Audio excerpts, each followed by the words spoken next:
Again, everybody, and welcome back to the Phoenix Wellness Coaching Podcast with myself, Jeanette Forder, the founder and owner of Phoenix Wellness Coaching.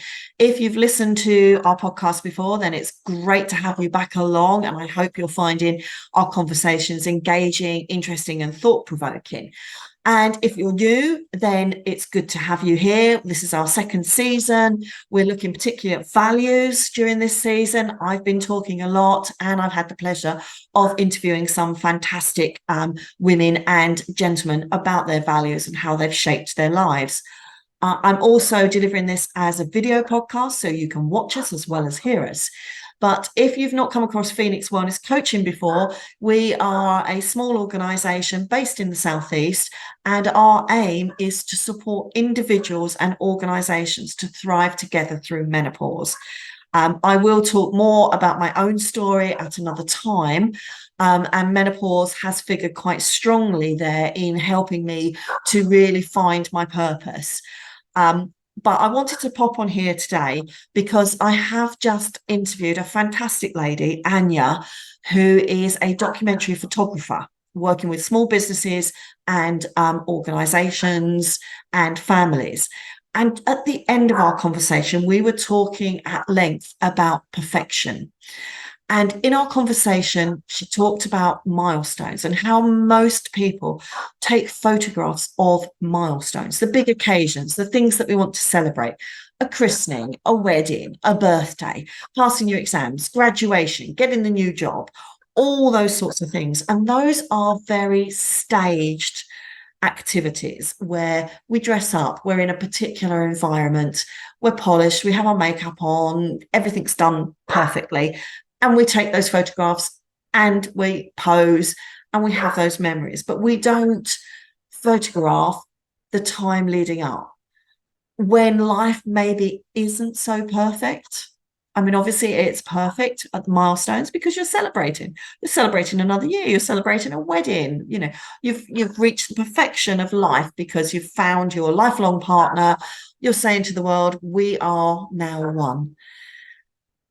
But we don't always need to focus on perfection. For me, being perfect or trying to aspire to be perfect and doing everything perfectly has probably been a bit of a story in my life. When I look back when I was younger, I'm the younger of two children, I was always supposed to be the good girl, good girl. I was supposed to do the things that girls do. I was meant to be the perfect child so that I looked perfect. I behaved perfectly. And actually, that stayed with me throughout my early schooling life. I remember a time in my secondary school, I think it was third year secondary school. So, I don't know, would have been maybe 13, 14. And I remember getting the end of term results and coming third in the class in history. Now, third, you say, well, that's brilliant. Well done. Top three, pass the exams, flying colours, all that sort of stuff.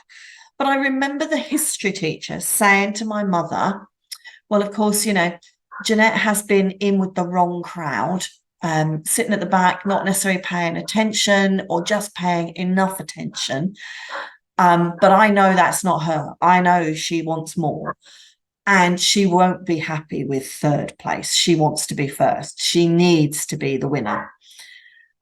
And actually, I took that on board as a 13, 14-year-old. I took that on board, that actually I couldn't be happy unless I got the perfect score, was leading the field.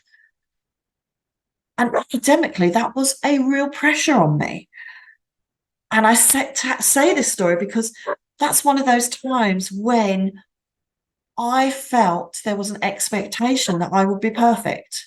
And we know perfection doesn't exist. And if it does, it's pretty damn boring, but it doesn't exist. But from that moment on, I wanted people to see me as perfect, as the best. So it brought out a competitiveness in me, but an unhealthy competitiveness. And that's something we have to all recognize. Perfection is unhealthy. Life is not perfect. We are not perfect. We don't have the perfect hair, the perfect makeup, the perfect body. And who's to say what perfection is? But thinking back on my own story, again, later on in my educational career, I've done the O levels or GCSEs as they are now, I'm doing A levels. Well, I didn't do so well at my A levels. I scraped through on a pass on English, and I didn't get through on my French. And actually, French wasn't my strongest subject. I liked it. I don't know why. I think I took it. I think I took it because I wanted to be a bilingual secretary. I had some ideal here. So I took French and found it really, really difficult. So it's not a surprise I didn't get that exam. But I was devastated by that. And I thought, oh my Lord, yeah, I'm not perfect. Someone's found me out. And then also doing shorthand and typing. I know, and I'm being so brutally honest here, when those results came through, I hid them from my parents because some of them I didn't do that well in. I was expected to, get 160 words a minute in shorthand. Well, I didn't. I got 120, which is good enough. But because of the weight of expectation of what everybody else expected of me, I was disappointed and ashamed of those results. So I hid them. I didn't tell my parents exactly what I'd done and where I got to. I only told them what I thought they wanted to hear. And I know that striving for perfection comes from those early years when, when I didn't get the top marks. The question would be it wouldn't be, oh, don't worry, that score's really, really good. And I'm sure you tried your best. That would be in there. But there would also be that question of, well, what didn't you do? Why didn't you get the top marks? And I knew that would be the case with my A-level results and that. And I remember my parents, or my mum, I think it was, phoning me when I was at work to give me my A-level results and to say to me, you've got an F or whatever it was in French, or you got an O grade in French. What does that mean? Did that mean you failed? And I can't remember my response, but I know that was the hardest thing. So I made sure I was around to pick up the envelopes for any other results. So that feeling of living up to someone else's ideal, putting myself on a pedestal, striving for perfection, has been inbuilt from an early age. And it plays out even now. It plays out when I had my horse and did dressage. I wanted to win. And I would go over the results and the comments with a fine-tooth comb to work out what the problem was. Why wasn't I perfect? Why didn't I get the perfect score? And again, I remember my parents being at a dressage competition and saying to me, looking through the sheet, not understanding anything about dressage, incidentally, but going through and saying, why did you lose marks there? And why did you lose marks there? Again, they were thinking they were doing it from a place of kindness, but it really pushed that need to be perfect deep within me, and living up to somebody's expectation or ideal of what perfect means, when actually it doesn't have to be perfect. And I know since lockdown and the pandemic, we've maybe opened up ourselves a bit more. People are talking about mental health. Perfection isn't saying I have a mental health problem or I'm struggling with my mental well-being. I had a bout of anxiety many years ago now, and I was off work for 4 months. I didn't tell my parents that I was struggling with anxiety and depression. I was ashamed because that meant I wasn't perfect. And I couldn't deal with them seeing me as anything less than perfect. That was really, really tough. And, when I did open up to them, their first comment wasn't around, oh my God, what can we do to help? What caused that? It was, well, we're really disappointed that you couldn't confide in us, that you didn't feel you could tell us. So that to me was telling. But it's not, my parents aren't all bad, don't get me wrong, love them to bits, and they've helped make me the person that I am. But I realized that at one point or another, perfection or being perfect was in my value system, or not perhaps my values, but in my behavior system. And it was really unhealthy for me. And it pops up even now. I don't want to release a course or a program until it's perfect, till I know what every episode's going to be. Well, we can't know that. That's where releasing a mastermind has been really difficult, because you don't know what everything's going to be. You can map it out, but it's what the clients want that guides that conversation. So I'm having to let go of being perfect or wanting things to be perfect. And, even today, while I'm recording now, my dog is running around the garden. He is barking his head off, so you can probably hear it. During the podcast, he was sitting on the sofa, barking at the birds in the back garden. And, in the past, I would have gone, oh my God, I can't have this sound, blah. But actually, our post-pandemic world says life happens, life matters, life is important, life is messy. Real life is messy. 100% is messy. And that means a dog barking when you don't want them to, or a dog chewing something up, or, internet going down when you're recording a podcast, which has happened to me in the past. But we're much more lenient. I'm sitting here today in a slogan t-shirt where I've worked out. Yes, my hair is nicely combed. I'm not wearing makeup. I don't need to be perfect. I may not, because this is me just talking to myself, I probably won't release the video. You don't need to see that. But I have recorded a podcast that will go out on video, and I'm not wearing makeup because that's not me.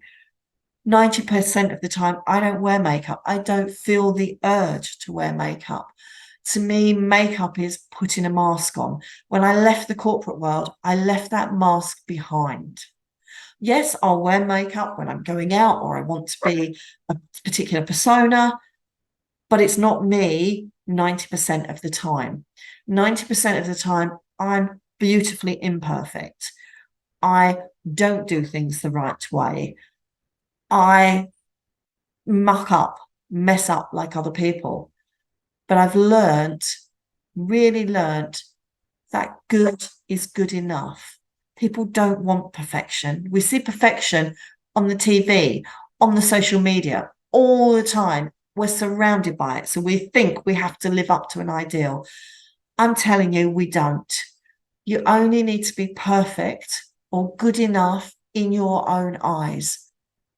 You need to be able to accept that you're not perfect, that things don't have to be perfect.